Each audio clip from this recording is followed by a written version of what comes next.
Hello class. इस video में हम आपको ये समझाएंगे कि advantage and disadvantages of friction क्या होते हैं। देखिए, फ्रिक्शन ज़रूरी भी है, उससे हमें बेनिफिट भी मिलता है, लेकिन उसका लॉस भी होता है।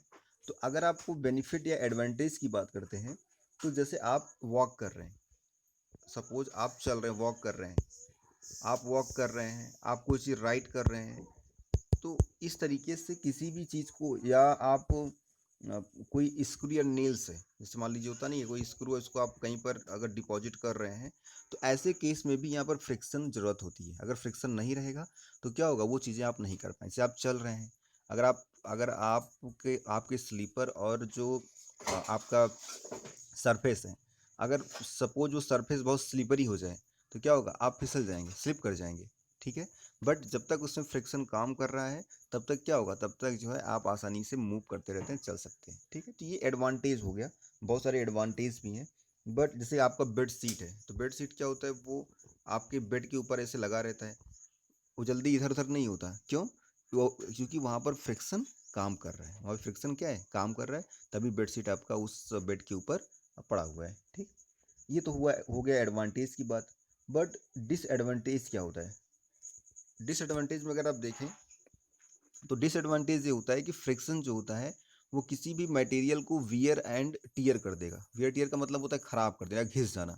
सपोज दैट ये आपका कोई व्हील है, और इसके ऊपर एक चैन लगा हुआ है, चैन लगा हुआ है, तो धीरे धीरे जब चलता रहेगा, तो चैन इसका और इसका व्हील है, ये दोनों क्या हो जाएंगे, दोनों वियर एंड टियर हो जाएंगे। और ये रीजन क्या है इसका? इसका रीजन है फ्रिक्शन का। सेकेंड नंबर है इसमें, फ्रिक्शन भी यहाँ पर अप्लाई होता रहता है। इस वजह से क्या होगा, इस वजह से यहाँ पर एनर्जी भी लॉस होती रहती है। तो ये चीज़ें हो गई कि एडवांटेज और डिसएडवांटेज क्या होता है। अगला हम हेडिंग देखते हैं, इंक्रीजिंग एंड रिड्यूसिंग फ्रिक्शन। हम किस तरीके से फ्रिक्शन को इंक्रीज और रिड्यूस कर सकते हैं, ये इंपॉर्टेंट है। देखिए, अगर फ्रिक्शन इंक्रीज करना है, तो इसके लिए आपको, अगर फ्रिक्शन इंक्रीज करना है, इसका मतलब है आपको सरफेस कैसा लेना पड़ेगा। बहुत क्लियर है, आपको समझ में आ जाएगा। इसके लिए आपको फ्रिक्शन कैसा इसके लिए आपको सरफेस कैसा लेना पड़ेगा, रफ।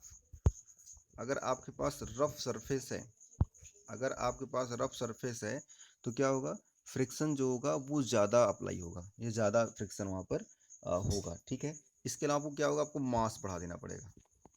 मॉस, जो मॉस है उसको बढ़ा दीजिए, और जो आपका सरफेस है उसको रफ कर दीजिए। ऐसे दोनों केस में करने पर अपने ऑटोमेटिकली जो फ्रिक्शन है वो इंक्रीज कर जाएगा। और इसी का अगर अपोजिट कर देंगे, क्या, कि रफ के बजाय उसको स्मूथ कर दें सरफेस को, और मास को कम कर दें, तो क्या होगा, फ्रिक्शन आपका रिड्यूस हो जाएगा। ठीक है। तो चलिए एक बार हम पहले देखते हैं रिड्यूसिंग फ्रिक्शन के बारे में। रिड्यूसिंग फ्रिक्शन में अगर समझें, तो ज़्यादातर हमें यहाँ पर रफ सरफेस की ज़रूरत पड़ेगी। रिड्यूस करने के लिए हमें स्मूथ की ज़रूरत पड़ेगी। स्मूथ कैसे बना सकते हैं?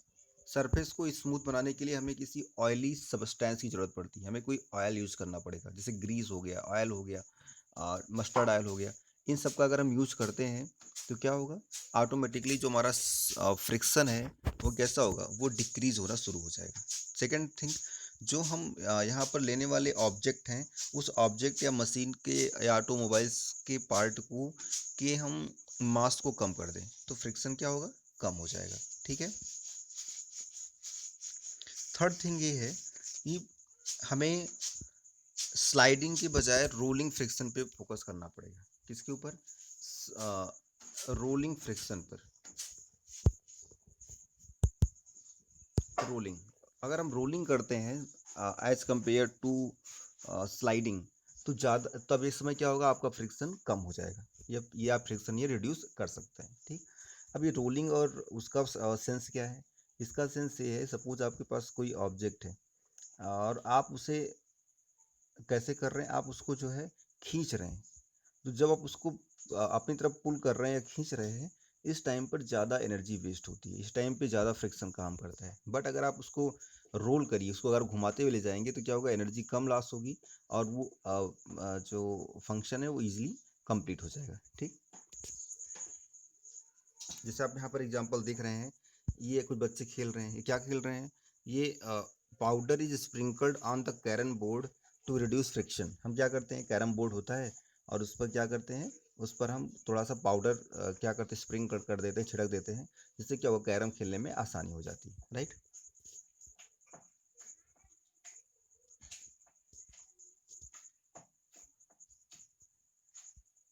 आप यहाँ पर एग्जांपल देखेंगे, ये बच्चा जो है क्या किया है, ये फ्रिक्शन रिड्यूस कर रहा है, क्या उसमें एक व्हील लगा दिया है और वो उसको आसानी से खींच रहा है या उसको आसानी से पुश कर पा रहा है या पुल कर पा रहा है।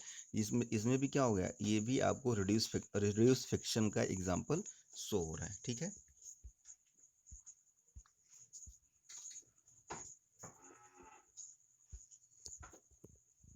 आप कोई कह सकता है कि सर फ्रिक्शन हम इंक्रीज कैसे कर सकते हैं, तो उसके लिए सीधी सी बात है कि आपको हैवी मॉस बनाना पड़ेगा, प्लस आपको रफ सरफेस मेंटेन करना पड़ेगा। जैसे जो हमारा स्लीपर होता है, अगर हम स्लीपर को एकदम प्लेन कर दें, अगर हम स्लीपर को एकदम प्लेन कर दें तो क्या होगा, वो जो प्लेन स्लीपर है वो जल्दी स्लिप कर जाएगा। इसीलिए बहुत सारे जो शूज़ होते हैं, शूज़ में क्या करते हैं वो लोग, शूज़ में वो लोग लगा देते हैं, इस तरीके से शूज़ को डिज़ाइन करते हैं कि उसमें स्पाइक्स या ग्रूव्स बना देते हैं। स्पाइक्स या ग्रूव बनाने से क्या होगा कि वो सरफेस के साथ में ज़्यादा अटैच्ड रहता है, सरफेस के साथ में क्या होगा, ज़्यादा अटैच रहता है। आप सिंपल से सोचिए, अगर आप सड़क पे जा रहे हैं और उसी के बजाय आप किसी मॉल में गए हैं और उसके आप फर्श पे चल रहे हैं, तो आप ज़्यादा केयरफुल कहाँ रहते हैं, जब आप मॉल के फर्श पे या उसके फर्श पे चलते हैं, टाइल्स पे चलते हैं, आप ज़्यादा आप उसमें सेंसिबल होते हैं। रीज़न ये होता है क्योंकि उसका सरफेस कैसा है, उसका सरफेस स्मूथ है, इसलिए वहाँ पे क्या होगा, फ्रिक्शन आपको कम मिलेगा और स्लिप होने का चांस ज़्यादा हो जाएगा, ठीक है। तो ये चीज़ें आप यहाँ पर समझ सकते हैं, ठीक है। और आप देखते हैं बहुत सारे जिम्नास्ट होते हैं, उनमें या फुटबॉल प्लेयर्स होते हैं, तो उनके शूज़ में बहुत सारे स्पाइक्स होते हैं। इसके लिए रीज़न क्या होता है उसके पीछे का, कि फ्रिक्शन वो बढ़ाना